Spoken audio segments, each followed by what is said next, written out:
Hi అండి, అందరికీ నమస్కారం. Welcome to my channel. ఈరోజు కార్తీక పురాణం 27వ అధ్యాయం చదువుకుందాము. ఓం గం గణపతియే నమః. ఓం నమః శివాయ.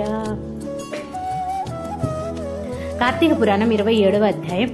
దూర్వాసుడు అంబరీషుని ఆశ్రయించుట. మరలా అత్రి మహాముని అగస్త్యునకిట్లు వసించెను. కుంభసంభవ, ఆ శ్రీహరి దూర్వాసుని ఎంతో ప్రేమతో చేరదీసి ఇంకను ఇట్లు చెప్పెను.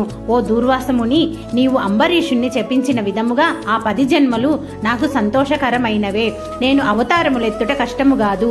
నీవు తపస్శాలివి, నీ మాటలకు విలువ ఇవ్వవలెను గాన అందులకు నేను అంగీకరించి తిని బ్రాహ్మణుల మాట తప్పకుండుట నా కర్తవ్యము. నీవు అంబరీషుణ్ణి ఇంట భుజింపక వచ్చినందులకు అతడు చింతాక్రాంతుడై బ్రాహ్మణ పరివృత్తుడై ప్రవేశమునర్చించినాడు.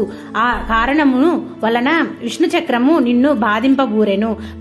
ప్రజారక్షణమే రాజధర్మము గాని ప్రజాపీడనము గాదు. ఒక బ్రాహ్మణుడు దుష్టుడైనచో వానిని జ్ఞానులకు బ్రాహ్మణులే శిక్షింపవలేను. ఒక విప్రుడు పాపి అయినా మరొక విప్రుడే దండించవలేను. ధనుర్బాణములు ధరించి ముష్కరుడై యుద్ధమునకు వచ్చిన బ్రాహ్మణుని తప్ప మరెవ్వరిని ఎప్పుడూ దండించకూడదు. బ్రాహ్మణ యువకునికి దండించుట కంటే పాతకము లేదు. విప్రుని హింసించువాడును హింసింప చేయువాడును బ్రాహ్మణ హంతకులకి న్యాయశాస్త్రములు ఘోషించుచున్నవి. బ్రాహ్మణుని సిగబట్టి లాగిన వాడును కాలితో తన్నిన వాడును విప్రద్రవ్యమును హరించువాడును బ్రాహ్మణుని గ్రామము నుండి తరిమిన వాడును పరిత్యాగమునరించిన వాడును బ్రహ్మహంతకులే అగుదురు. కాన ఓ దూర్వాస మహర్షి, అంబరీషుడు నీ గురించి తపశ్శాలి అయి విప్రోత్తముడునగు దూర్వాసుడు నా మూలమున ప్రాణ సంకటం పొందుచున్నాడు. అయ్యో, నేను బ్రాహ్మణ హంతకుడైతినే అని పరితాపము పొందుచున్నాడు. కాబట్టి నీవు వేగమే అంబరీషుని కడకేగుము. అందువలన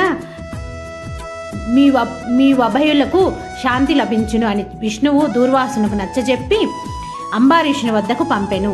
ఇట్లు స్కాంద పురాణాంతర్గత వశిష్ఠ ప్రోక్త కార్తీక మహాత్య మండలి 27వ 27వ రోజు పారాయణము సమాప్తము. ఓం నమః శివాయ.